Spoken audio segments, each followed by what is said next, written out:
Écoutez-le. Au nom du Père et du Fils et du Saint-Esprit, frères et sœurs, en lieu et place de l'homélie classique, nous saisissons cette occasion du baptême du Seigneur pour faire un enseignement sur le baptême. Il dit bien un enseignement sur le baptême. Pour d'autres, pour les uns, c'est de revisiter cette connaissance. Pour d'autres, c'est nouveau. Il y a combien de sacrements dans l'Église? Il y en a combien? Il y en a 7. Et les 7 sont divisés en 3 catégories. Premièrement, ce qu'on a appelé les sacrements d'initiation chrétienne, qui sont, ensemble on peut le dire, le premier, le baptême, non, le baptême, l'Eucharistie et, j'ai dit première catégorie, nous avons les sacrements d'initiation chrétienne. On a le baptême, l'Eucharistie et la confirmation. Voici les 3. Deuxième catégorie qu'on a appelée les sacrements de guérison. Il y en a 2. Les sacrements de guérison, il y en a 2. Premièrement, chrétien catholique. Quand ça vous fait riba, là vous êtes fort. Il y en a 2. Lesquels? La confession pour l'âme et puis l'onction des malades pour l'aspect physique. Donc nous avons 2 sacrements de guérison. Il y a la confession pour la guérison de l'âme et puis le sacrement des malades pour le corps physique. Troisième, nous avons ce qu'on appelait les sacrements d'État au nom de 2. Il y a le mariage et l'ordre. Ça, on a compris. Donc, 7 sacrements divisés en 3 catégories: sacrement d'initiation, sacrement de guérison et sacrement d'État. Mais dans ces 7 sacrements, est-ce que dans la vie d'une personne, il peut avoir tous ces 7 sacrements? Est-ce qu'il peut avoir tous ces 7 sacrements? Pourquoi? Il n'y a pas de micro, il n'y a pas de deuxième micro. Les chrétiens catholiques aujourd'hui, on ne peut pas avoir tous les 7 sacrements. Oui, moi prêtre, je ne peux pas me marier. Comme celui qui est marié aussi, il ne peut pas devenir prêtre. Donc du coup, on ne peut pas avoir tous les 7 sacrements. Il y a des exceptions, ça existe. Mais de façon normale, on ne peut pas avoir les 7 sacrements. Et le sacrement qui nous concerne ce matin, le sacrement de baptême, c'est la porte qui ouvre aux autres sacrements. Si tu n'es pas baptisé, tu ne peux pas prendre part à l'Eucharistie. Si tu n'es pas baptisé, tu ne peux pas devenir prêtre. Si tu n'es pas baptisé, tu ne peux pas s'engager au lien du mariage. Donc c'est le baptême qui est la porte ouverte de tous les sacrements. En tenant compte de ce qu'on a lu ici, avec Jean-Baptiste, il faisait un sacrement d'appel à la conversion. Et qui vient? C'est Jésus qui vient à Jean-Baptiste. Mais Jésus qui est saint, c'est Jésus qui est sans péché. Il va vers Jean-Baptiste pour lui dire: moi là, baptise-moi. Si on a bien écouté, Jean-Baptiste même est gêné. Ah, toi aussi Jésus, c'est toi qui viens. Il dit: non, laisse faire. Pour que lui aussi, il nous donne un exemple qu'il a été également baptisé. Mais Jésus qui est saint, il n'a pas besoin de baptême. Jésus qui est pur, il n'a pas besoin de baptême.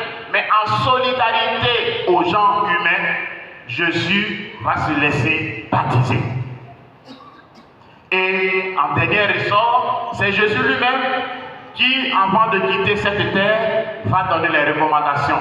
Allez, baptisez-les au nom du Père et du Fils et du Saint-Esprit. Jusqu'à ce que le baptême arrive aussi chez nous. Mais quelles sont les conditions pour qu'un baptême soit valide? Quelles sont les conditions pour qu'un baptême soit valide? Il y a 3 conditions. La matière, la forme et le ministre. Pour qu'un baptême soit valide, il faut la matière, la forme et le ministre. La matière du baptême, c'est quoi? C'est quoi? C'est l'eau.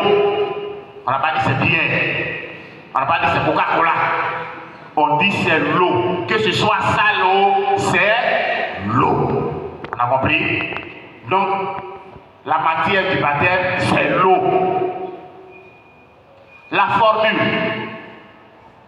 À côté de l'eau, c'est lié à une prière. Mais nous disons que c'est la formule trinitaire.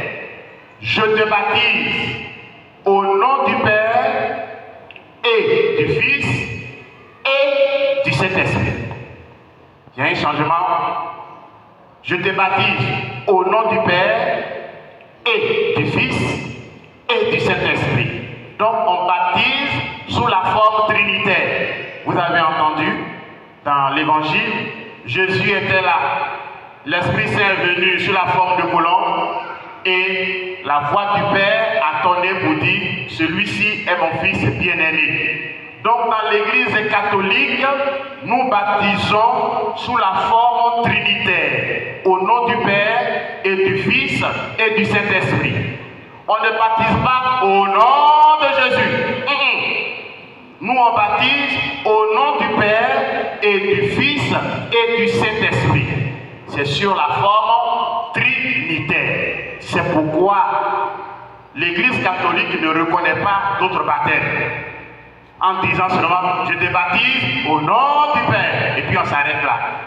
Nous suivons la recommandation de notre Seigneur Jésus. Allez baptiser-les au nom du Père et du Fils et du Saint-Esprit. Ça c'est la forme. Maintenant le ministre. Qui peut baptiser? Qui peut baptiser? De façon normale, du coup, le diacre peut baptiser. Diacre, c'est celui qui met comme compromis là. Voilà, celui qu'on appelle diacre. Hein, son étoile là, il met ça comme compromis là, c'est ce qu'on appelle diacre. Lui, il peut baptiser. Le prêtre peut baptiser. L'évêque peut baptiser. Bon, le pape aussi, c'est évêque aussi. Donc, il peut baptiser. Voilà les ministres ordinaires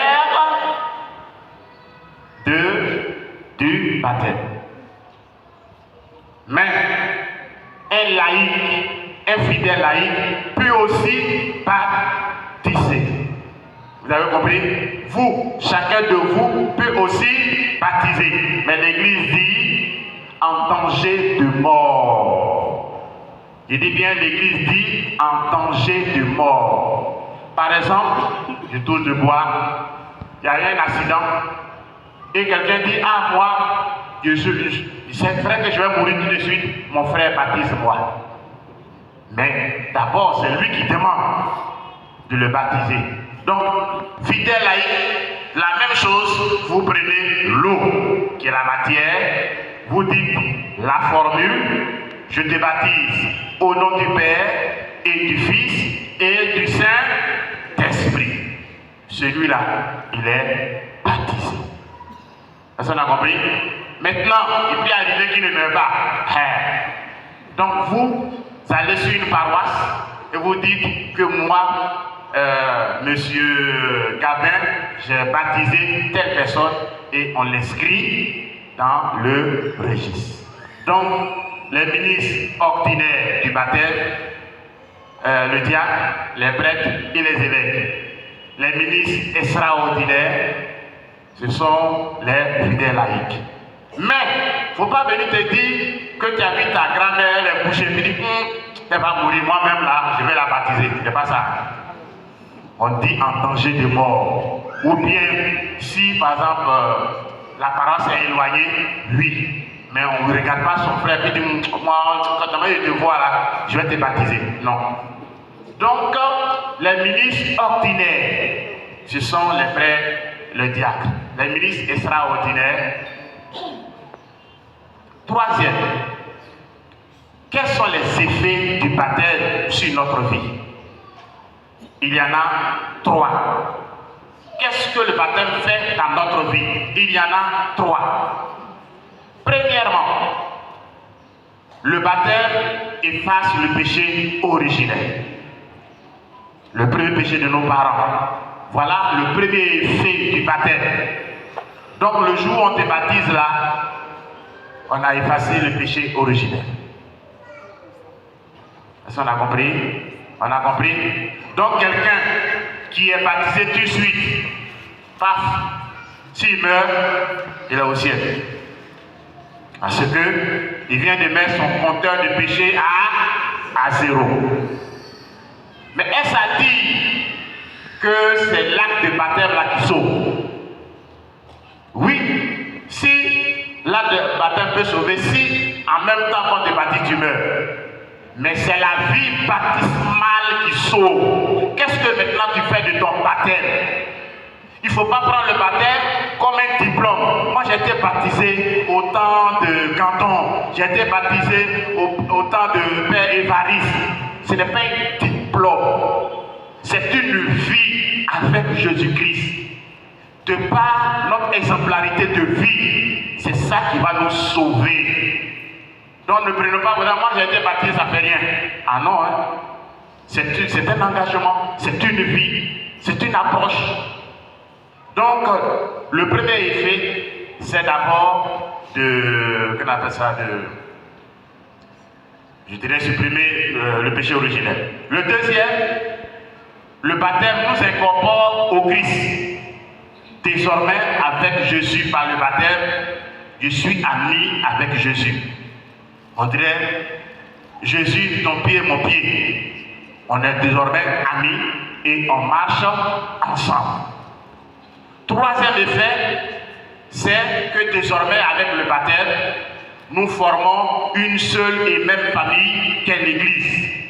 C'est pourquoi, dans la deuxième lecture, il n'y a plus de différence entre nous. Du fait que nous soyons baptisés, nous sommes dans la même Église et nous partageons l'héritage avec.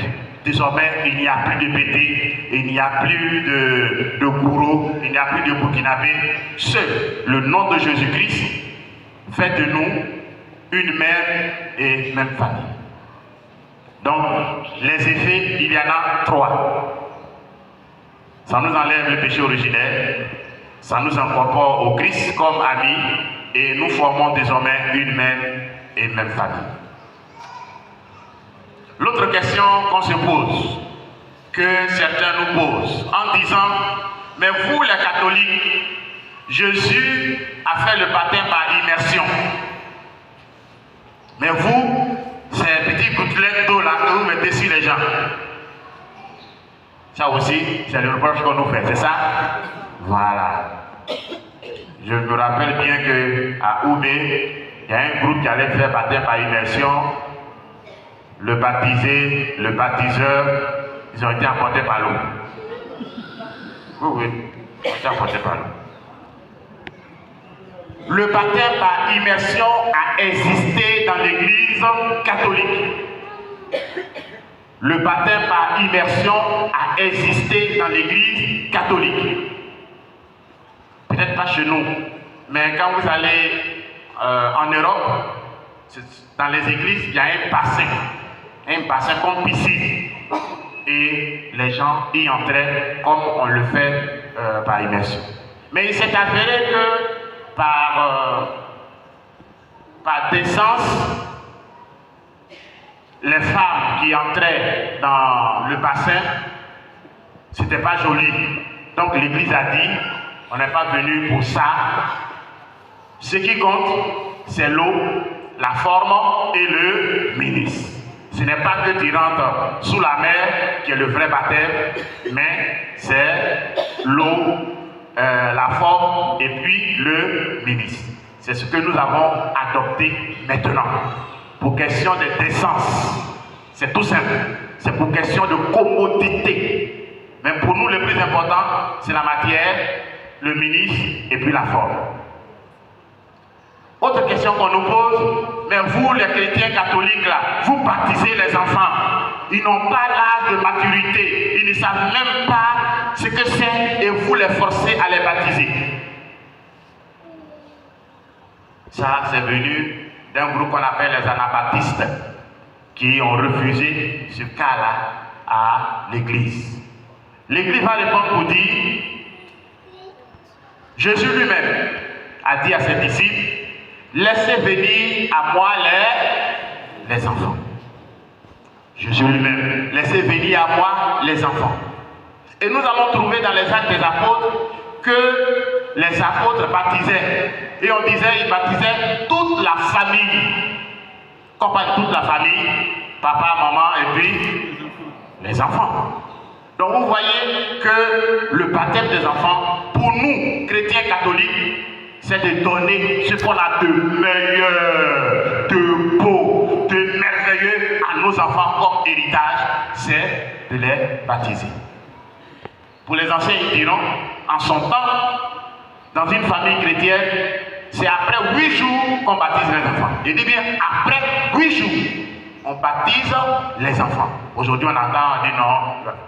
Donc après 8 jours, vous êtes nés aujourd'hui, le dimanche prochain, là, vous êtes baptisés parce que les parents voulaient donner ce qui s'appelle de beau, de grand et de merveilleux, et c'est Jésus-Christ. Donc n'ayons pas honte de baptiser nos enfants. N'ayons pas peur de quand ils rencontrent des gens pour ce qui est de meilleur pour nous. Mes frères, mes sœurs, le baptême que nous avons reçu, ce n'est pas un diplôme à brandir, c'est une vie. Et cette vie doit être d'exemplarité, cette vie doit être de modèle pour que notre vie, nous puissions bénéficier de la vie avec Jésus-Christ. Voilà le petit mot que je voulais vraiment vous dire. En tout cas, merci beaucoup.